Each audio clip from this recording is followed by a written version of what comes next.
नमस्कार, आप देख रहे हैं ईस्टर्न स्काई मीडिया समाचार बुलेटिन के साथ मैं हूं स्वाति ढल। अरुणाचल प्रदेश की राजधानी ईटानगर स्थित बैंक्वेट हॉल में सोमवार को मुख्यमंत्री नाबम तुकी ने यूनिवर्सल हेल्थ इंश्योरेंस स्कीम को लॉन्च किया।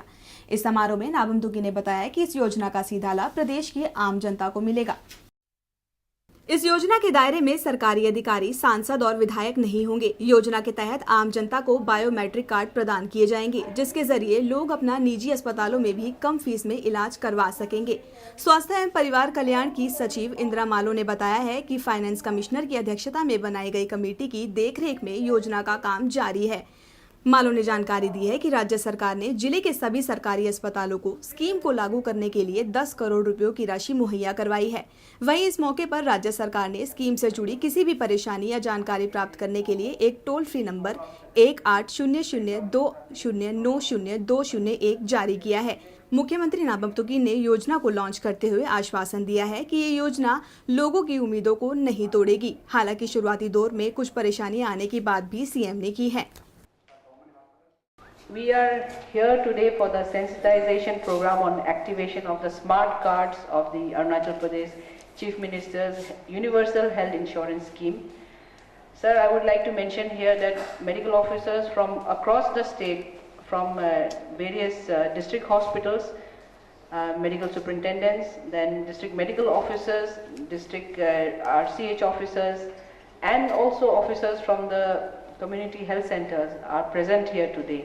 They are our front-end personal health service providers who will be actively engaged in activation and provision of services under this health insurance scheme.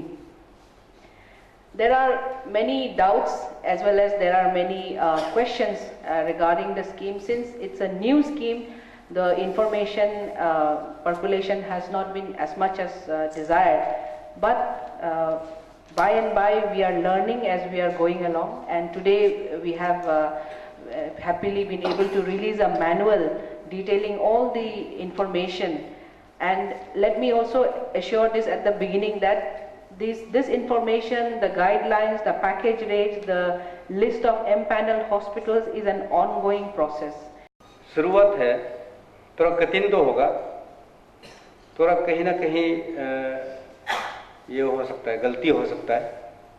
फिर भी आप लोग का जो सजेशन है, आज जो डेमो लोग आया, सीनियर मेडिकल ऑफिसर्स लोग आया आप लोग ने, और एक्सपीरियंस लोग आया है।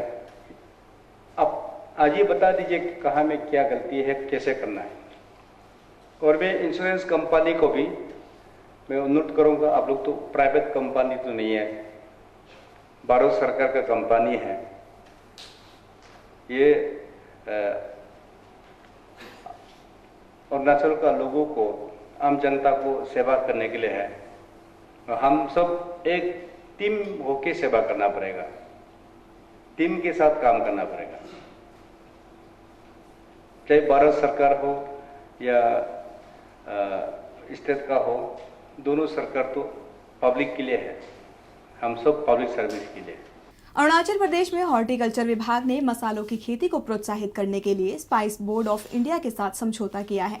ईटानगर में रविवार शाम एक होटल में स्पाइस बोर्ड ऑफ इंडिया के चेयरमैन जया थिलक ने सीएम के स्पेशल ड्यूटी ऑफिसर डॉक्टर हातोबिन माई, विभाग के सदस्यों की उपस्थिति में समझौते पर हस्ताक्षर किया।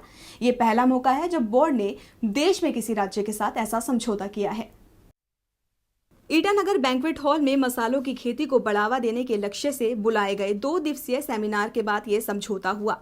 पत्रकारों को संबोधित करते हुए डॉक्टर माई ने बताया है कि इस समझौते के तहत स्पाइस बोर्ड राज्य में मसालों की खेती के लिए किमिन और नामसई में 2 मसाला केंद्रों को स्थापित करेगा। समझौते के तहत मसालों की खेती करने वालों को 30% प्रति हेक्टेयर जमीन पर सब्सिडी दी जाएगी। उनके मुताबिक राज्य सरकार का उद्देश्य श्वेत क्रांति और हरित क्रांति की तर्ज पर एक स्पाइस क्रांति लाना है, जिसके लिए प्रदेश सरकार के द्वारा लाई जा रही बायबैक पॉलिसी कारगर साबित होगी। इस पॉलिसी के आने से बिचौलियों की भूमिका पूरी तरह खत्म हो जाएगी और राज्य सरकार, सरकारी संगठनों और गैर सरकारी संगठनों का उत्पादकों से सीधा संपर्क होगा। वही समझौते की बात करते हुए हातोबिन माई ने कहा कि इससे प्रदेश में मसालों का उत्पादन और बिक्री के अवसर बढ़ेंगे, साथ ही किसानों को भी इसका पूरा लाभ मिलेगा। वही सेमिनार के बाद स्पाइस बोर्ड के निदेशक एस सिद्धारामप्पा ने कहा कि अरुणाचल प्रदेश में मसालों की जैविक खेती की बहुत गुंजाइश है। मेमोरेंडम पर हस्ताक्षर किए जाने पर उन्होंने आशा जाहिर की है कि इससे प्रदेश में मसालों की खेती में तो सुधार होगा ही, साथ ही किसानों को भी लाभ और सब्सिडी दी जाएगी। तो इस समय हमारे साथ मौजूद है अरुणाचल राज्य सरकार स्पाइस बोर्ड के मेंबर डॉक्टर माई जी, जो कि OSDT CM भी हैं। डॉक्टर माई जी, हमें ये बताइए सबसे पहले कि आज पहली दफ़ा जो है केंद्र सरकार जो स्पाइस बोर्ड है और यहाँ का जो अरुणाचल राज्य सरकार स्पाइस बोर्ड है उनके बीच में MOU साइन हुआ है, और इसको ये माना जा रहा है कि ये फर्स्ट टाइम है जो कि spice board government of India ने साइन किया है MOU government of Arunachal Pradesh के साथ। तो आप हमें ये बताइए कि इस MOU में उन किन किन बातों का खास ध्यान रखा गया है ताकि यहाँ के जो कृषि वर्ग है, कृषि उत्पादन को जो आगे बढ़ावा मिले। हाँ, मैं सबसे पहले ये कहना चाहता है कि अरुणाचल गवर्नमेंट एक स्टेप उतार है और इस स्पाइसेस रिलेटेड में, और इस स्टेप का नाम है spices revolution of Arunachal Pradesh. आज का दिन हिस्ट्री में याद रहेगा कि पहली बार स्पाइस बोर्ड ऑफ इंडिया ने किसी स्टेट के साथ में MOU साइन किया, और वी आर वेरी हैप्पी कि जो स्टेप उठाया वो बहुत ही आगे जाकर फार्मर्स लोगों को फ़ायदा मिलेगा। इस पे MOU में एक तो है कि सबसे पहले कि state government chief minister sir ने ये डिक्लेयर किया है कि स्पाइसेस को flexi programme, chief minister flexi programme पे रखा जाएगा। मिशन मोड में लेके जा रहे हैं ताकि एम्प्लॉयमेंट जनरेशन और इकोनॉमिक अपलिफ्टमेंट के लिए मिशन मोड में रखा गया। दूसरा है कि MOU में ये भी रखा गया कि centre of excellence, then the common facility centres, spices park, auction centres, 2 auction centres, model 3 model nurseries in the states, plus buyback policy, जिस पे स्टेट गवर्नमेंट फार्मर का सीधे एग्रीमेंट करेंगे और फार्मर्स आकर और स्टेट गवर्नमेंट फैसिलिटेट करेंगे spice board को, और स्पाइस बोर्ड को सीधे बायर्स को door step of the farmers में लेके आएंगे ताकि उसका जो भी प्रोडक्शन है अच्छे से अच्छे रेट में उसका सेल हो। और इसमें ये भी ध्यान दे रहा है कि हमारे अरुणाचल प्रदेश में काफ़ी इंडिजिनियस स्पाइसेस है, इसका भी रिसर्च होंगे, डॉक्यूमेंटेशन होंगे, इन सबों का एग्रीमेंट MOU साइन किया हुआ है आज। अरुणाचल प्रदेश में सोमवार को north east region NCC directorate के ADC major general SPS Kohli ने नाहरलगन स्थित NCC ऑफिस का दौरा किया। इस दौरान उन्होंने प्रदेश में NCC द्वारा किए जा रहे कार्यों का जायजा लिया। मेजर जनरल SPS कोहली को NCC कैडेट्स के द्वारा गार्ड ऑफ ऑनर दिया गया, जिसके बाद मेजर ने बटालियन के सभी लोगों से मुलाकात की। इससे पहले मेजर जनरल कोहली ने राज्य के राज्यपाल, मुख्यमंत्री और चीफ सेक्रेटरी से मुलाकात की थी। मेजर ने बताया कि अरुणाचल प्रदेश में NCC की 2 कंपनी काम कर रही है, लेकिन यहां एक और बटालियन को स्थापित करने की जरूरत है। साथ ही मेजर ने आशा जताते हुए कहा कि उन्हें पूरी उम्मीद है कि जल्द ही NCC ऑफिस का आधुनिकीकरण हो जाएगा। अभी हमारे पास 2 कंपनियां बहुत यहाँ पे हैं, और हमारा जो मुहिम चल रहा हुआ है कि कम से कम 1 बटालियन यहाँ पे होनी चाहिए। उसके बारे में अभी बात करेंगे एडमिनिस्ट्रेशन से आके, देखते हैं क्या होता है। सर, पिछले साल ही ऐसे सुनने को आया था, बात हुई थी कि अपग्रेडेशन को लेके NCC का जो है, तो उसमें आगे कितना काम पड़ पाया अभी तक? अपग्रेडेशन में काफ़ी कार्रवाई होती है, तो उसमें कई स्टेजेस पार करने पड़ते हैं, तो we are going some stages now. That is one of my aims to meet the chief minister and to request him for approvals on the government level. Let us see. Manipur के इम्फाल स्थित योइबू योइहेन loop में सोमवार को 2 महीने तक चलने वाला skill upgradation programme संपन्न हो गया है। प्रोग्राम की शुरुआत 27 अगस्त को की गई थी, जिसमें कांबोकांग नाम के पौधे से बनाए जाने वाली चीजों का प्रशिक्षण दिया गया था। योइबू योइहेन लूप में ये ट्रेनिंग दूसरी बार आयोजित की गई है। इस ट्रेनिंग के जरिए बेरोजगार युवाओं को रोजगार दिलवाने का प्रयास किया गया, जो काफी सकारात्मक है। वाटर हायासिंथ की इस ट्रेनिंग के हर बैच में 15 लोग रखे जाते हैं, जिन्हें ट्रेनिंग दी जाती है। इस ट्रेनिंग में बैग्स, कुशन, मैट, बास्केट और कई चीजें बनाना सिखाया जाता है। इस ट्रेनिंग को लेने के बाद प्रतिदिन 200 रुपए आसानी से कमाए जा सकते हैं।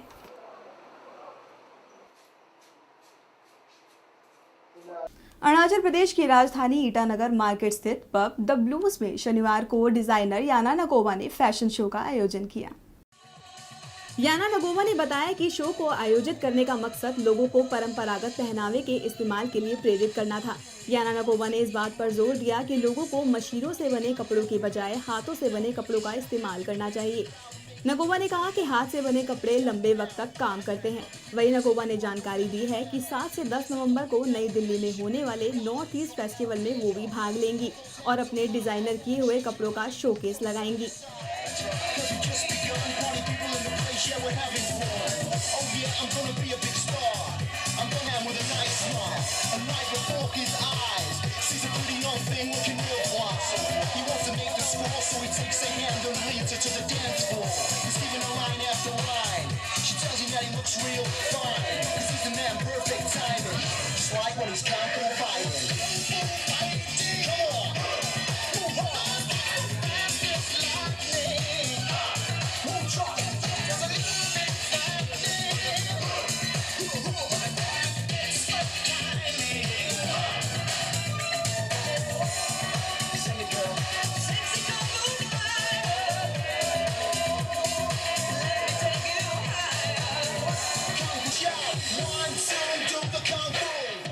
I would like to tell you about myself. I'm the first Indian tribal ornament designer, and basically I have showcased today my design. It is to motivate people to use our lion looms, which is the oldest loom in the whole world. And the looms which we have used, what I feel is that in a casual wear also you can use it. You can use the cloth in such a way in our daily life. The way we have been using machine-made clothes and all. What I feel is that whatever our weavers today in Arunachal they have been making lion looms. As I told you, that is the oldest loom, and it is like jeans. It can last for long. What I feel is that people they can make lion looms and they can use it in day-to-day life. Arunachal Pradesh की राजधानी ईटानगर के Dree ground में शनिवार को rock music event capital chaos का आयोजन किया गया। मियो इवेंट मैनेजमेंट ग्रुप ने कार्यक्रम आयोजित करवाया। इस शो में 5 बैंड्स ने परफॉर्म किया। बैंड और ड्रम की जुगलबंदी ने सैटरडे नाइट को काफी रंगीन बना दिया। लोगों ने यहाँ जमकर लुत्फ उठाया।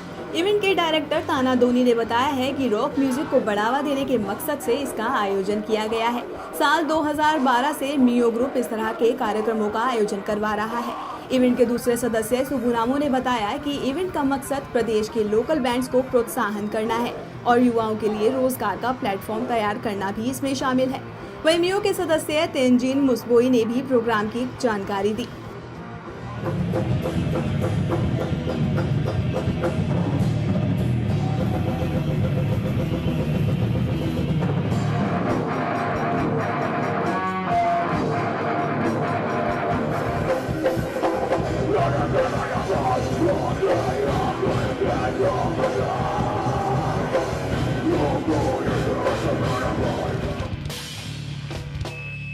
This is one crazy fucking show like you haven't played in it. If you fight that out, never tell you what, never the stars now,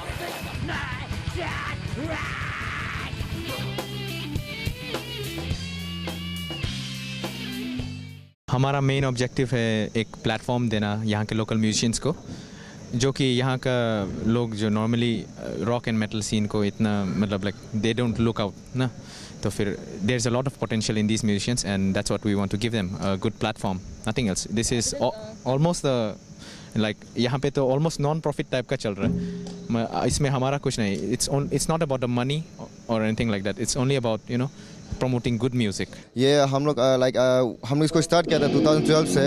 2012 में हम लोग का फर्स्ट इवेंट था, देन 2013 को हुआ हम लोग सिद्धार्थ हॉल में हुआ। तो दिस टाइम हम लोग इसको और बड़ा कर रहे हैं, bigger better and brutal the way से इट। इस टाइम हम लोग ओपन एयर ट्राई कर रहे हैं। तो हम लोग का मियो मैनेजमेंट का थ्रू कर रहे हैं, उसमें हम तीनों हैं। तो लाइक हम लोग का मियो management I think so for एटलीस्ट 10 शो तो कर चुका है। तो ये आज तक का सबसे बिगेस्ट होगा। इससे पहले हम लोग अंडरग्राउंड किया था, लाइक हॉल में किया, पब में किया, then we have done workshop also, guitar and drum workshop plus many other shows. Arunachal Pradesh के ईटानगर स्थित न्योकुम ग्राउंड में रविवार को 7 वर्सेस 7 फुटबॉल टूर्नामेंट संपन्न हो गया है। मिथुन फुटबॉल क्लब की ओर से आयोजित किए गए टूर्नामेंट का रविवार को फाइनल मैच खेला गया। फाइनल मैच में मुख्य अतिथि के तौर पर वार्ड नंबर 18 के काउंसलर गोरा तालुक मौजूद थे। फुटबॉल टूर्नामेंट में 12 टीमों ने हिस्सा लिया था, जिसमें से फाइनल मुकाबला हारीताचो फुटबॉल क्लब और कुरुंकुमे कॉलेगियन फुटबॉल क्लब के बीच खेला गया। इस मैच में हारीताचो फुटबॉल क्लब ने 1-0 से जीत हासिल की। मैच में विजयी टीम को 40,000 रुपए की इनामी राशि दी गई, वहीं रनर-अप टीम को 20,000 रुपए का इनाम दिया गया। टूर्नामेंट के ऑर्गेनाइजिंग चेयरमैन ताकाम किरण ने कहा कि इस तरह के छोटे छोटे टूर्नामेंट से खिलाड़ियों का मनोबल बढ़ता है। वहीं गोरा तालुक ने राज्य सरकार से आग्रह किया है कि वे ऐसे टूर्नामेंट्स का सहयोग करें ताकि खेल को बढ़ावा मिल सके। आजकल यहाँ पे जितने भी स्थिति में ऑर्गेनाइज होता है ना, उधर में क्या होता है मैक्सिमम रजिस्ट्रेशन क्लब करते हैं। तो वहाँ पे जितने भी जूनियर बच्चा लोग जो अब जस्ट तो सीख रहा है, उन लोगों को मौका नहीं मिलता है। तो ऐसे प्लेटफॉर्म में क्या होता है, उन लोगों को मौका मिलता है ना, तो यहाँ से हम लोग हाँ अच्छा खेलने वाला को हम लोग यहाँ से उतार पिकअप कर सकते हैं। इसी में क्योंकि छोटा मतलब टूर्नामेंट जितना होगा इतने हम लोग के लिए क्या होता है, बच्चा लोग क्या अच्छा होगा ना, उन लोग को खेलने का मौका मिलेगा।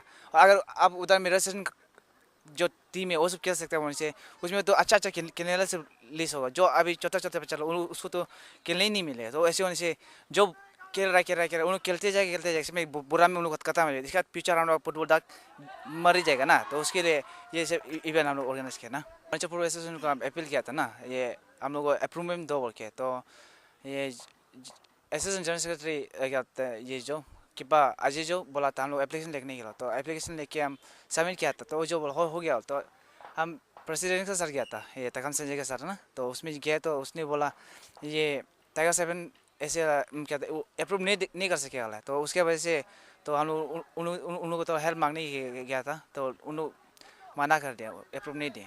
ये जो जितना युवा लोग को, जितना भी यूथ लोग को सरकार जो ऐसा करना चाहिए कि वो लोग को एनकरेजमेंट देना चाहिए, फाइनेंशियल एड भी करना चाहिए। तो मैं आज जो लगता है कि फाइनेंशियल एड सरकार से तरफ से कभी भी एकदम स्पोर्ट्स में हम जो मेरा जो अभी एक तो स्पोर्ट्स मेरा स्टेट लेवल फुटबॉल खेलने भी जा रहा है। मेरा पिताजी का नाम है गौरा तमर फुटबॉल ये का, उसमें ट्रॉफी भी खेलने जा रहा है। उसमें भी सरकार का तरफ से भी कुछ सहायता नहीं है। आज के अंक में फिलहाल इतना ही। नमस्कार।